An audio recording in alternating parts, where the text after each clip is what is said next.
turma! Hoje nós vamos estudar história. Então me acompanha lá no seu livro na página 336 e 337. São apenas leitura, tá bom? Você não vai precisar responder nenhuma atividade. Nós vamos fazer apenas a leitura dessa matéria. Nós vamos falar um pouquinho sobre a monarquia e o início da república lá em Roma. Então, o primeiro sistema de governo, a monarquia, em Roma foi nos anos de 753 a.C. a 509 a.C.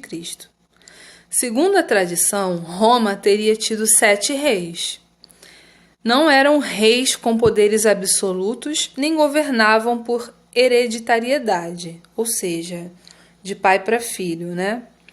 Para exercer o poder, dependiam do apoio dos donos de terras e das pessoas mais ricas. Eram escolhidos por uma assembleia, a Assembleia Curial, e tinham o poder limitado pelo Senado.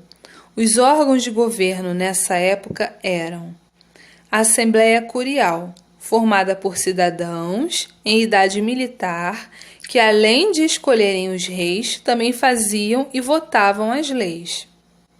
Senado ou Conselho dos Anciãos. Era um órgão consultivo que possuía o direito de aprovar ou não as leis elaboradas pelo rei.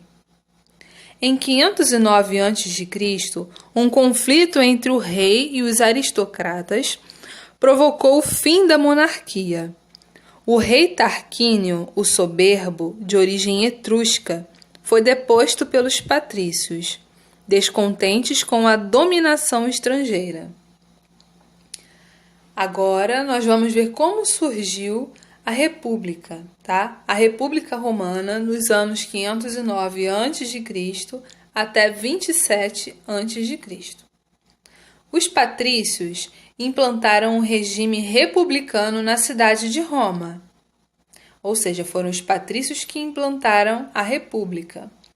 A ideia para evitar o surgimento de um novo rei, para tanto, organizou-se um sistema no qual os patrícios controlassem os líderes escolhidos. O poder executivo, que controlava a organização do dia a dia, era exercido pelos magistrados, eleitos por um ano.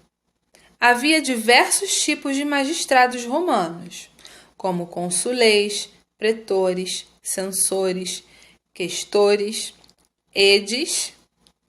Vamos falar um pouquinho sobre cada um deles.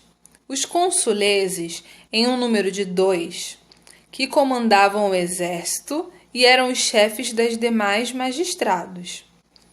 Em época de guerra, eram substituídos por um ditador com um mandato de 6 meses. Os pretores cuidavam da justiça.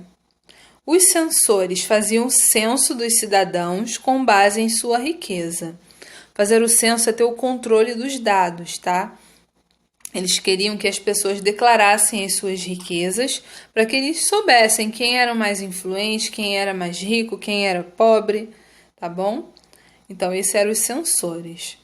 Os questores eram encarregados das questões financeiras. Já os edis, eles eram responsáveis pela preservação, policiamento e abastecimento das cidades. O Senado era o órgão que detinha o maior poder, composto de senadores vitalícios das famílias patrícias mais ricas. Vitalício significa que dura para a vida inteira, entendeu? Então, esses senadores das famílias patrícias ricas, né? Eles começaram a ter o poder, governar e acreditavam que poderia durar a vida toda. Eram suas atribuições elaborar as leis, cuidar das questões financeiras e religiosas, conduzir a política externa, administrar as províncias, participar da escolha do ditador.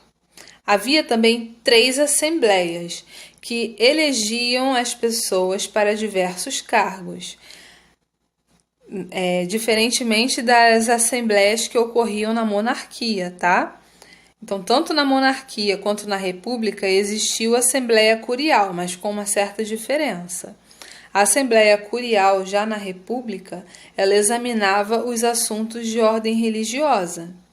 A Assembleia Tribal era responsável pela nomeação dos questores e dos edis. E a Centurial era composta pelas centúrias, grupos de militares encarregados de votar as leis e eleger os magistrados. Então, nós encerramos a leitura por aqui. O restante dessa página nós vamos estudar em uma próxima aula, tá bom? Agora nós vamos...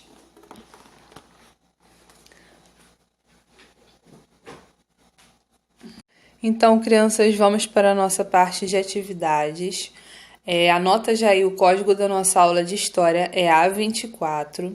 Como nós já fizemos a leitura das páginas 336 e 337, essa atividade é mais para você completar com as informações que nós acabamos de ler no texto, tá bom? Então, eu não vou me prolongar aqui na explicação do exercício, basta você ler o texto e completar com as informações, tá? Aqui embaixo vocês têm aqui a lista de palavras para poder se guiar nas respostas e encontrar essas palavras aqui no caça-palavras, tá bom? Você pode usar o marca-texto para a sua atividade ficar colorida e mais bonita, tá bom? Façam a atividade de vocês com bastante capricho e já sabe, se tiver qualquer dúvida é só me chamar. Beijinhos, até a próxima aula.